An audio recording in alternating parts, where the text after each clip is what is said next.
Hello. Today we'll go over some of the general overview of AutoCAD, how the interface works, and what the tools look like. We will concentrate on basic two-dimensional aspect of the AutoCAD and dive deeper into more complex and thorough tutorials in the future. AutoCAD is a very complex and powerful professional tool, and we will need to start with the basics and build the foundation blocks before moving forward. I've been in architectural field for the past 15 years and would like to tailor these tutorials with more real life usage from an architectural point of view in order to help you with whether you're getting started, you're in school, or you just want to do basic plans of your house, for example, or your dream house, and kind of in order to kind of help you get started and kind of start using it. In this tutorial, in this specific video, I would like to concentrate mainly on two basic and the most used toolbars, which are the draw and modify. And we'll start with draw, and then in the next video, most likely, we'll do the modify and kind of go over how to navigate the screen and the controls. So in order to get started, whenever you launch AutoCAD, you will be greeted with this kind of a generic page, which kind of will have kind of getting started and has some recent documents. We'll have like a learn and a create, for example. And in order to get started, let's say we use one of the default templates from AutoCAD. We can go ahead and click on the template. Let's go with the most basic one, which is ACAD.DWT, which is AutoCAD's generic template. And then you will be greeted with this kind of a blank page of CAD, and this is where you will be drawing and where you'll be spending 90% of your time. So there are multiple interfaces in AutoCAD. For example, there's a model space and a paper space, and the model space is where you'll be doing most of the work, drawing, dimensioning, and so on and so on. And we'll go into dimensioning and how to layer things up, but the main thing to understand is the model space and the paper space. And at the bottom left corner, you'll see there is a model space and then layout 1, layout 2, and what the layouts are is pretty much layout of the page. And this can be we can do a setup and kind of bring drawings from the model space and organize it and get it ready for printing. You can create as many as you want, more or less, and then set it up whatever size and so on and so on. We'll dive into it deeper. Just have a basic understanding where you are, and sometimes whenever your screen is like this, if you come back and click on model, you'll go back to the model space. On the right corner, on the bottom right corner, is kind of where you'll have your kind of coordinates, and the difference is again, it has like the model space and the paper space. If you click on this, it'll go to paper space. You'll have your dynamic grid, for example. It's the grid underneath. It's for your reference, so you can have it on or off. I personally like it off because it's much cleaner. And you got the snap mode, and one thing to pay attention on these, you can see most of these commands are also controlled by your F keys on your keyboard. And for example, the snap mode, if you toggle between F9s, it'll have on and off, and so on and so on. And we'll go one by one in each video. Wherever we're kind of covering, I'll have much more in depth for these, but as of for now,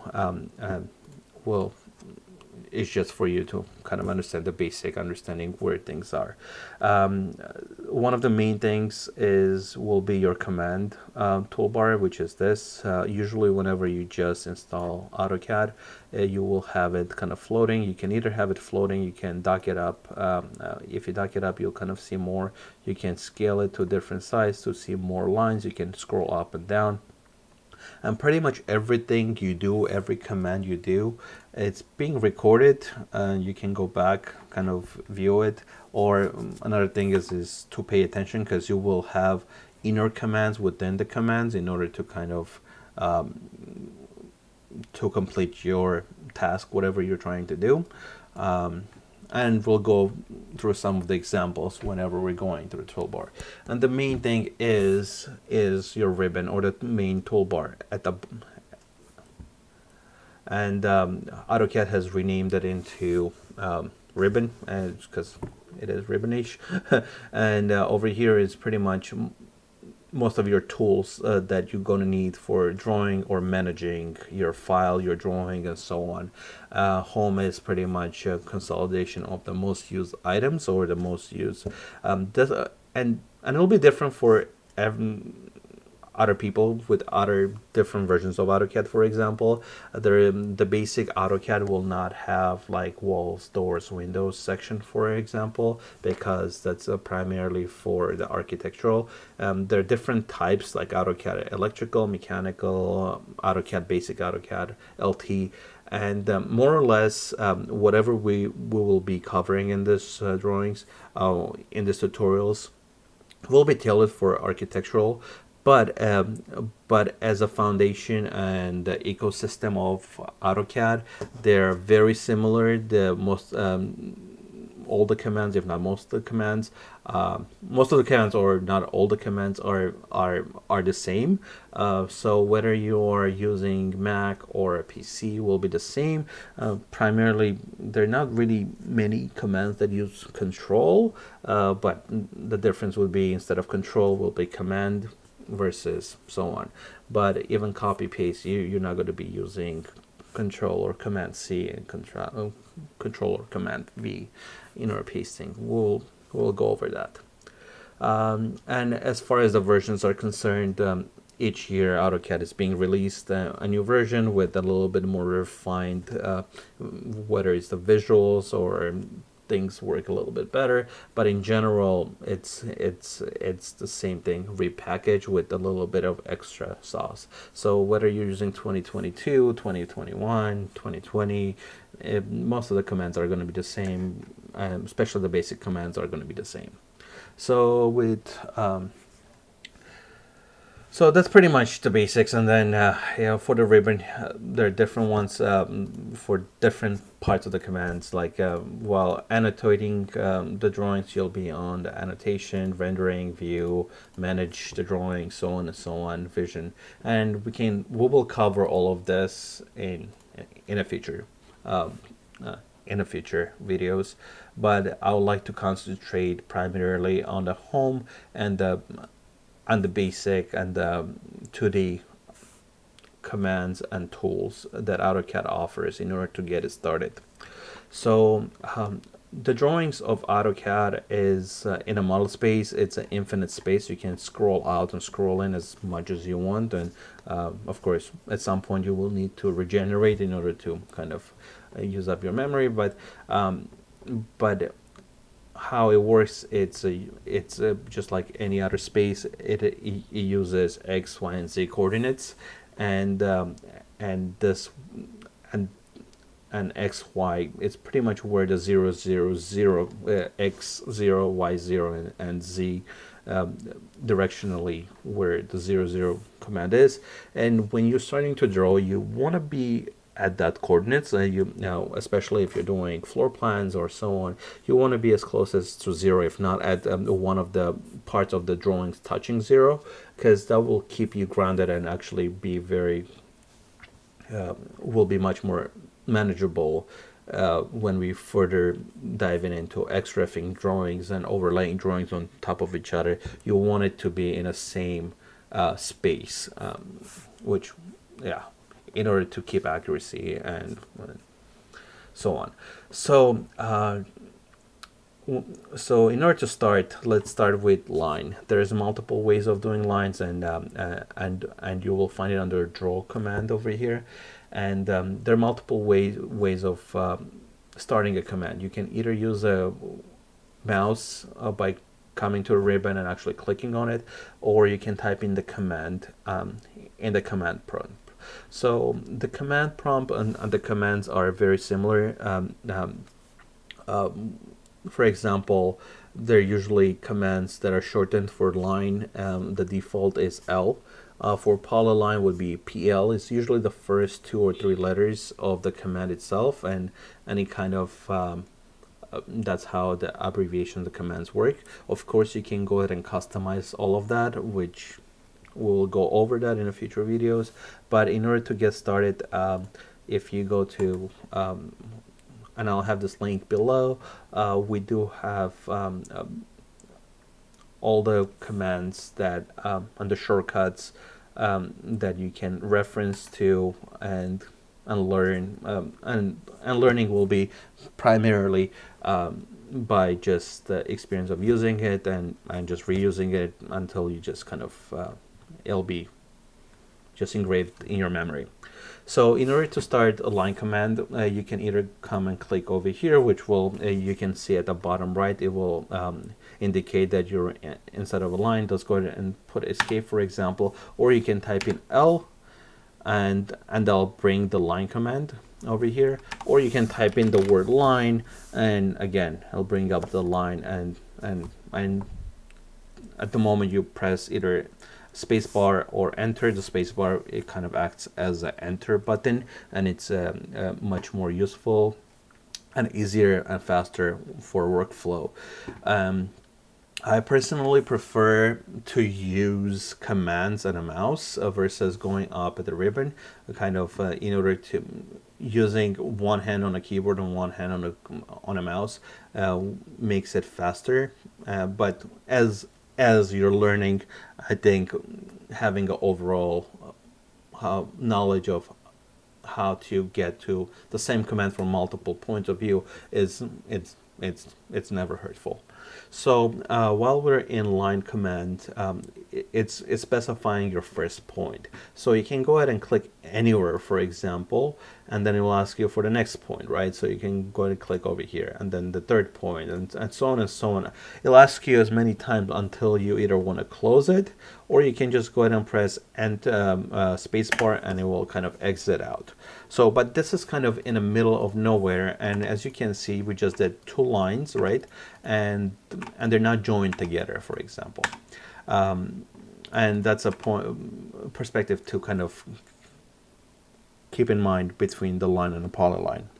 So if you want to do a polyline, for example, which is the command is PL, or you can come here and kind of under the drop down, which kind of reference all the lines in AutoCAD that you can do. If you do polyline, which will be the same as PL command, and again, if we just randomly click this right now and we make like very similar shape, right, and then we exit out, the difference between line and the polyline is line was each segment is separate, versus polyline it's all joined together. So you can make a shape and then just select one, and it will select the whole thing.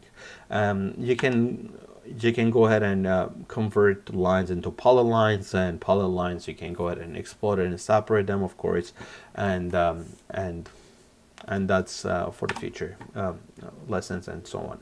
So but in order to keep things coordinated, for example, as you can go ahead and type in for the line starting at 0, 0, 0, we can go ahead and specify the angle, for example, which you specify your angle like this at 45 degrees, and then it will ask you in a way like how long you want this line to be. Let's say if you type in 3'6", that's 3'6", and then enter, and it will give you 3'6". And one way to confirm this is the command DI, which stands for distance. You can go ahead and click.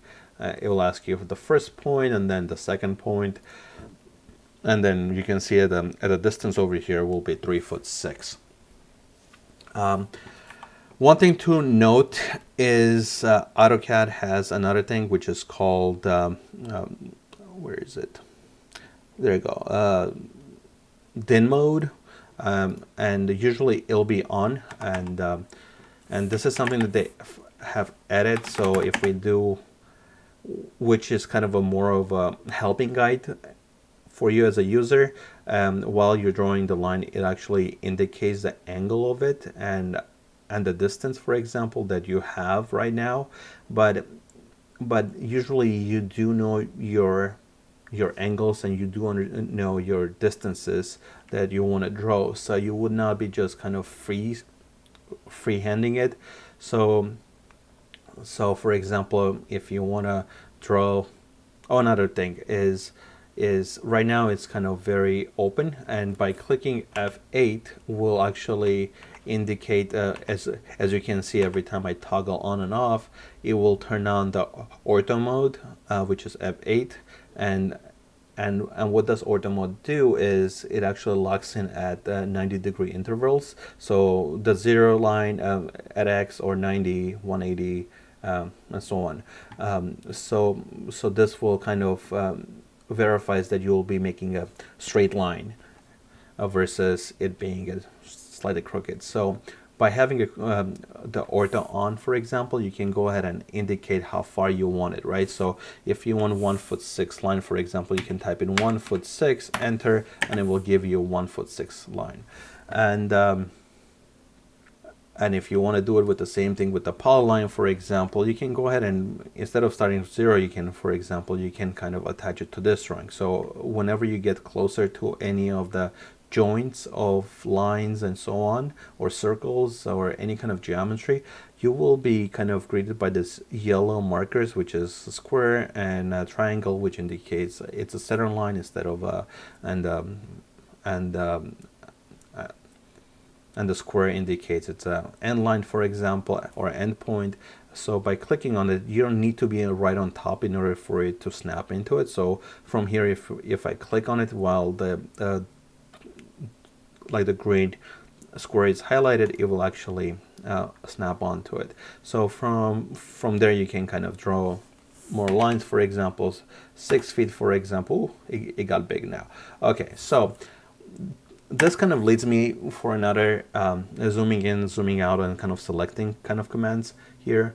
Is by zooming in and zooming out in AutoCAD, you'll be using your scroll wheel on your mouse, and by clicking the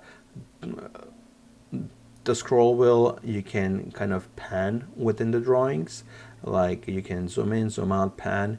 And there are other commands, for example. So if you, like, for example, you're completely zoomed out, you can go ahead and select this, right? So Z usually Z or zoom command will bring up the zoom command. And let's say if you want to center or do extent of, like, there, zoom into the object that we selected right now, you can go ahead and click O, type in O, or click on O. It will just go ahead and kind of zoom in wherever you are. So let's say you're completely out somewhere in the middle of nowhere, you don't know where you are, you can do Control A, which will select everything in the drawing. You can do zoom and object, and it will bring you back to where you are. So if you're ever lost in in the model space, that's one sure way of kind of zooming in to where you are. So so the next thing, for the next basic ones that I'd like to go over is there is the construction line, spline, raise. And those are some of the commands that we can come back to, but those are not the main use tools in AutoCAD. So the next thing will be, the most used item will be probably square and the triangle. And in order to create a circle, you do have multiple ways of doing it. The most used ones is where you start from the center, and like the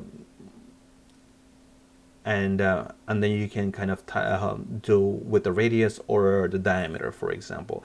AutoCAD provides you much more flexible points, like making a circle out of 2 points or 3 points, and kind of using radius and tangents. And we will dive into this more as we kind of go in more complex tutorials. But as far as making a circle, you can either click this, or you can type in C for circle, or and enter, and over here we'll ask you to specify a point, right? So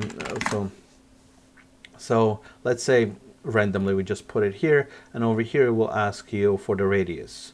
So you can type in 6 inches, for example, which you don't need to type in 6 inches. You can type the first number. Will always, AutoCAD will always know that it's an inch. So if you want to verify this right now, so if we do distance from the center to here is 6 inches. So, or like the diameter would be 1 foot, of course, as you can see, it's showing there. So another thing that you can do is use, instead of drawing a radius, you can do diameter. So for example, again, we're going to go ahead and click on the center here, and instead of right now, if you specify, let's say 1'6", for example, it'll be it will actually draw it as a diameter instead of like radius. So the radius of that would be 9 inches versus, yeah. So you get a little bit of flexibility there between how you want to do it. The same thing kind of is with arc. Arc is not as useful, but you can go ahead and one thing with this commands is always to pay attention to your command prompt, and it will say specify a point, right? And then you can change that to center point, for example. So let's go with the default. So the start point, let's say it's here.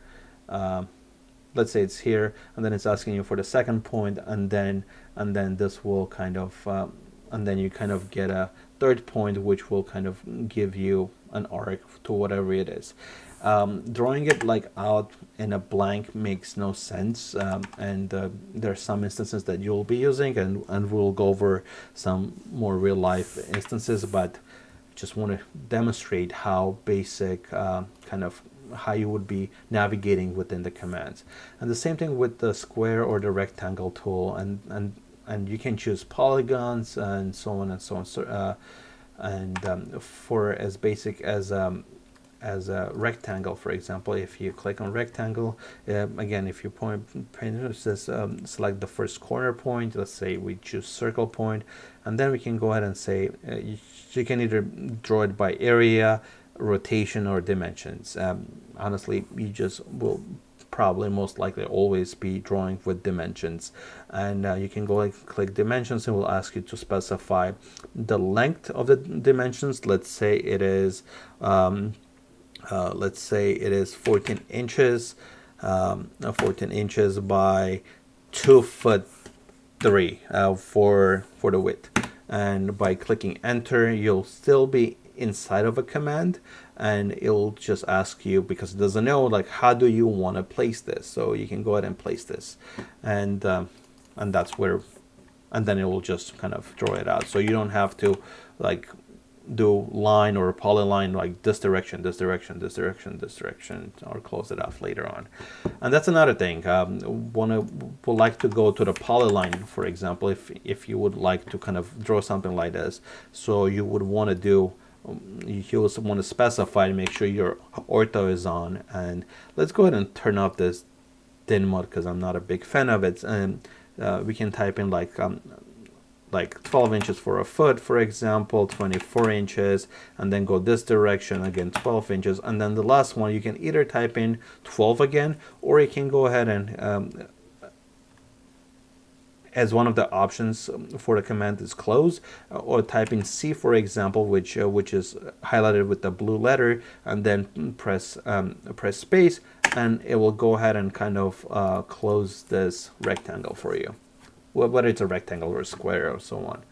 So the next command that I'd like to kind of go over is the Polygon Command. So in order to kind of illustrate the best for this, I'm going to go ahead and make a circle of a diameter of a foot, for example. And to kind of show you, the distance is 1 foot for a diameter. And by selecting the polygon over here, the first thing it asks is how many sides the polygon is. So let's say it's 6. We can go ahead and change it to 8 if we want to. And then it's asking you to specify the center of the polygon. So let's go ahead and choose the center of the circle, and it will ask you for inscribe or circumscribed about the circle. So in order to best illustrate this, let's go ahead and choose first one, and it's asking you for the radius, right? So for the radius, if we go ahead and click 6, for example, which is the same as diameter of 12 inches, you'll see that the outer lines are actually touching the six, are touching, are inside of the circle. And if we do the same thing, which actually can go ahead and click enter, and it will bring up the previous used command.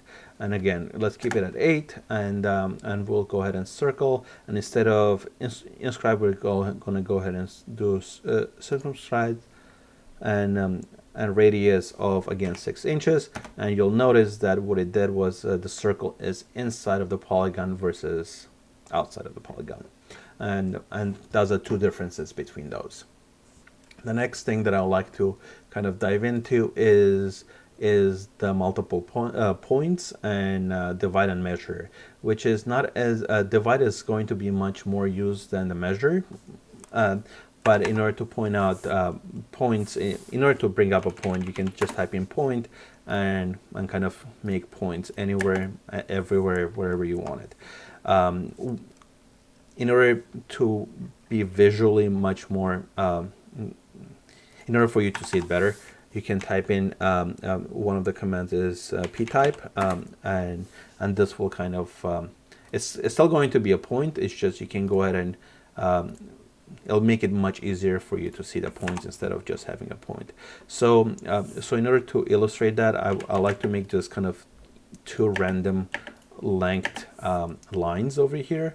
And one of them will be the divide command, which we can go ahead and type in divide.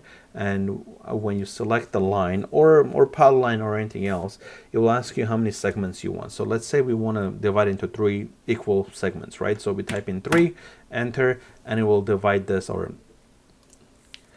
you'll still have a line. It's just you will make a point of having where it's equally divided into 3 equal parts. And one way to check it, if we do dimensions, like it's 8 foot 5/8 versus and it'll be very constant from each one of them.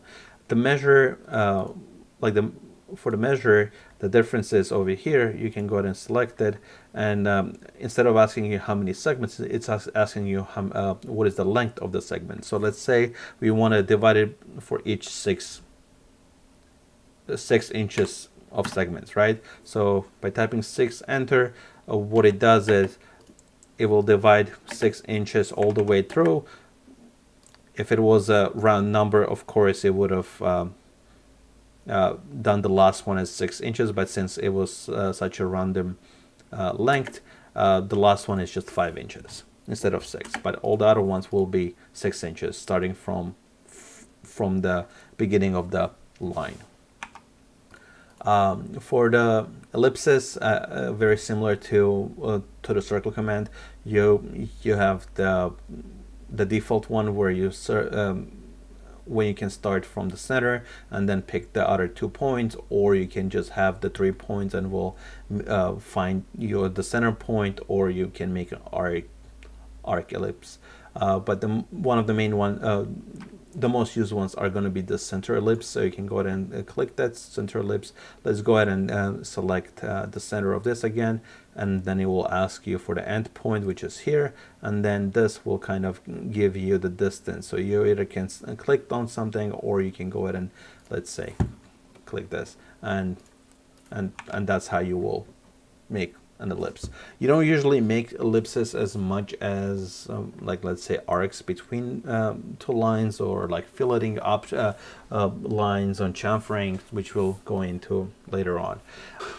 I would like to conclude this last tutorial, or this segment of the tutorial, with going over the selection tools.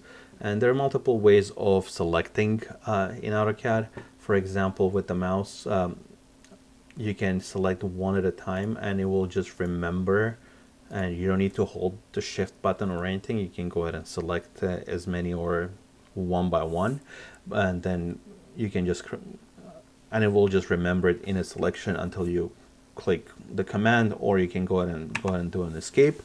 Another thing is by with your mouse you can go ahead and click and drag, and as you can see, depending on whether you're going left or right from the origin point where you clicked with the mouse, it goes between green and blue. And the difference is if you click and drag it from right to from left to right, it will only select things. Like whenever it's blue, it will only select objects that are completely within this blue area. Versus if you are going this way, even though this line is not fully inside of the green area, it will select whatever it's intersecting. So for example, the best one is to choose here whether, like, by doing this, neither of those lines, well, except one of them, I guess, are completely inside of the green area and it's being selected if we let it go. Versus if we do it from here to here, from left to right, the only two objects that are within the blue area, which is the line inside of the square and the square itself, will be highlighted. Actually, my fault on that one. Since this is a polyline and it's all completely fully joined, it was not selected because it was not fully inside of the, it's not considered inside of the blue line. Well, I would like to conclude this episode with this, and on the next episode I would like to go over the modify tools. See you then.